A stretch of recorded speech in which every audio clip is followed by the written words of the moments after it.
Jadi kemarin di sesi tuh ada yang curhat, bingung bagaimana menghadapi suami dan pelakornya yang semakin membabi buta dan semakin menggila. Artinya si pelakor ini yang lagi dihadapin adalah pelakor-pelakor yang levelnya level-level dajjal gitu ya. Dia yang pelakor tapi dia yang berani.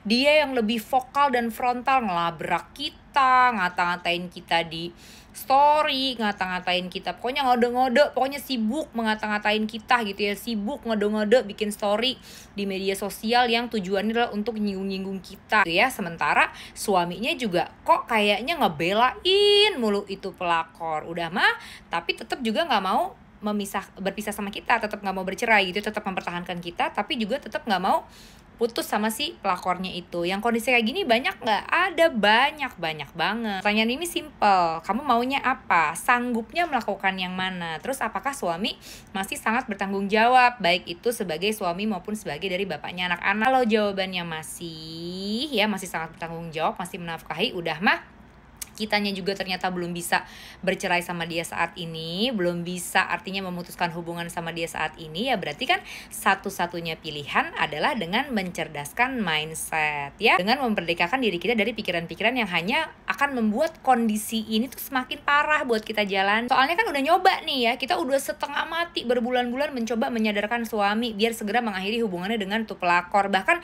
kita juga udah ngelabrak tuh pelakor, yang terjadi dia yang lebih frontal sama kita, yang terjadi dia yang lebih berani justru marah-marahin kita, ngode-ngode dan modus-modusin kita di medsos. Nah, kalau udah kayak begini kondisinya harus apa? Karena keputusan meninggalkan dia dan bercerai belum bisa diambil karena berbagai macam pertimbangan ya dan alasan. Nomor satu udah pasti karena alasan finansial. Nomor dua adalah udah pasti karena masa depan anak-anak gitu ya. Artinya kitanya nggak kerja, kita nggak tahu nanti kalau kita pun berpisah sama dia apakah ini suami kita yang lagi yang lagi kena angin topan begini pikirannya begitu ya. Apakah kita bisa jamin nih kalau kita bercerai sama dia bakalan tetap terus gitu ya, artinya menafkahi anak gitu misalnya. Atau ya karena saat ini kita belum kerja gitu misalnya, kita juga nggak yakin apakah kalau kita meninggalkan suami sekarang gitu kita nanti bisa menghidupi anak-anak dengan baik dan benar seperti saat ini masih ada atau masih dinafkahi suami atau enggak. Gimana misalnya namanya rumah tangga, ada cicilan ini ada cicilan itu, banyak hal deh pokoknya yang menjadi pertimbangan kenapa perceraian atau perpisahan itu belum bisa diambil sekarang. Masuk salah satunya juga misalnya sesimpel karena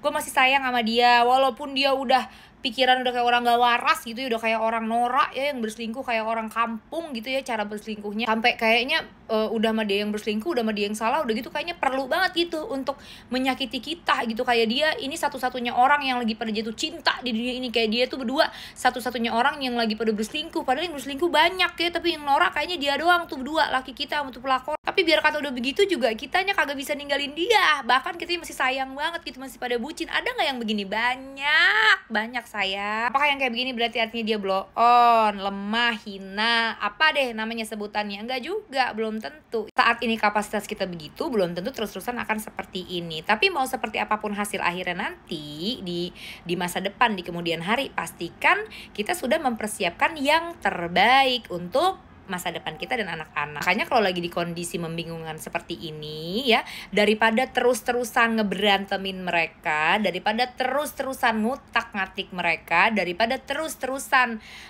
artinya ngerasa-rasain dan mikir-mikirin mereka yang hasilnya adalah membuat kita jauh lebih tersakiti sementara mereka yang gak sadar-sadar juga, maka menurut Mimi pilihan terbaik, karena kita juga belum bisa ninggalin itu laki ya, belum bisa ninggalin suami kita, maka pilihan yang lebih baik adalah menurut Mimi kita geser ya, fokus dan konsentrasinya ke mengolah diri dan masa depan kita. Jangan sampai nih udah mah kita kalah dengan kondisi dan situasi, quote unquote, udah mah kita hancur segala-galanya gitu. Artinya saking energi dan fokus kita ini dipakainya full cuman buat mikirin mereka, sampai akhirnya kita menerbengkalaikan dan melalaikan, bahkan tidak lagi memperhatikan hal-hal yang justru penting dan masih bisa kita kembangin. Daripada kita terus-terusan ngome-ngome mereka, mikirin mereka, overthinking tentang mereka yang selama ini udah kita lakuin itu tidak membawa kondisinya menjadi lebih baik, yang ada malah semakin parah.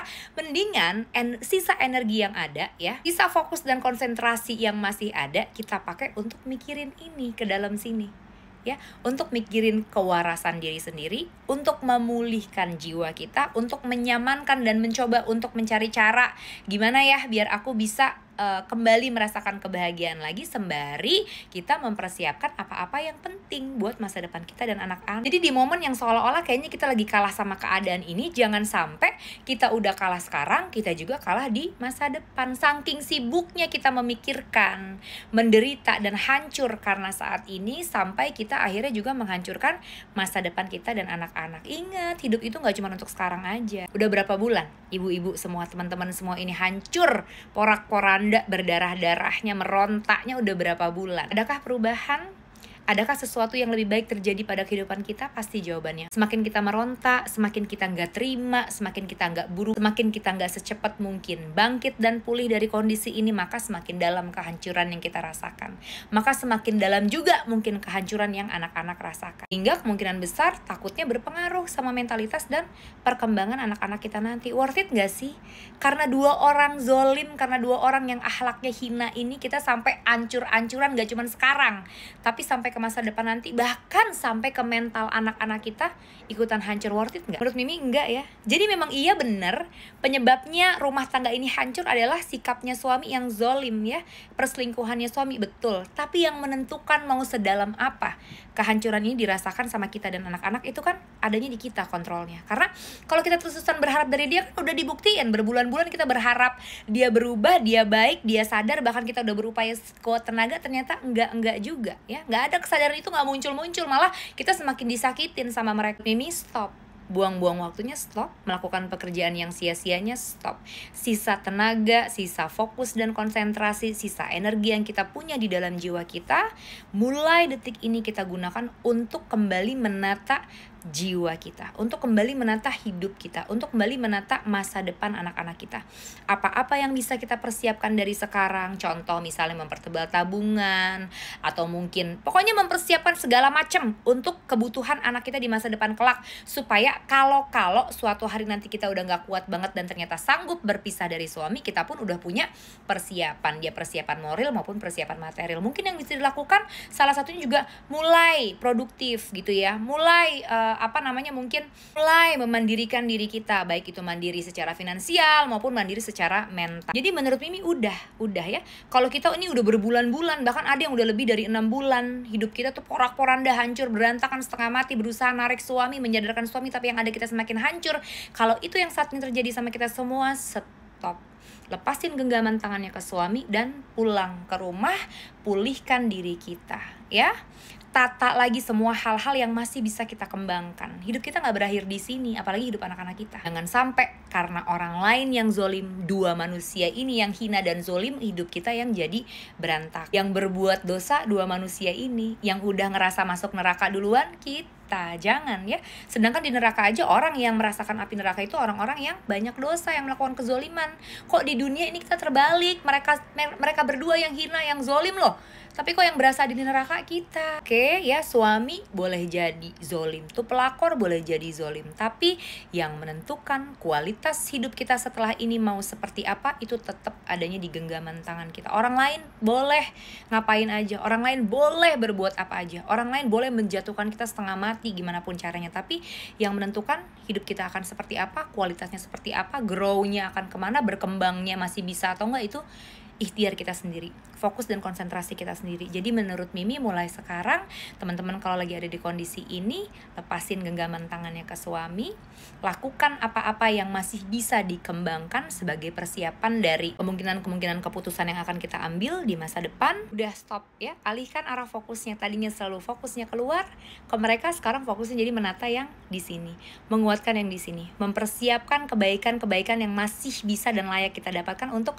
masa depan kita dan anak-anak. Mudahan teman-teman bisa ya menemukan kekuatan dan cara-cara yang tepat untuk melakukan itu. Kalau masih pada bingung, pengen tahu lebih detail nih, bisa nggak sih sebenarnya memang melakukan itu? Bagaimana sih caranya? Nah, sama kayak teman-teman yang lain yang udah pada join sesi one on one sama Mimi, buat teman-teman di sini yang juga mungkin butuh sharing langsung sesi one on one sama Mimi untuk menguatkan, bikin diri kita bisa kembali fokus pada track yang benar meskipun saat ini situasinya sangat penuh ujian rumah tangga kita. Sok mangga, boleh ikutan juga sesi one on one sama Mimi. Hubungin tim Mimi, cek link di bio untuk janjian jadwalnya kapan. Jelas menurut menurut Mimi kalau udah berbulan-bulan kita berada pada kehancuran dan kita masih belum bisa juga membalikan keadaan, berarti mungkin waktunya kita yang membalikan badan dan fokusnya ke sini ya. Bisa, teman-teman pasti bisa, karena masa depan teman-teman dan anak-anak masih layak banget untuk diperjuangkan. Semangat ya, I love you.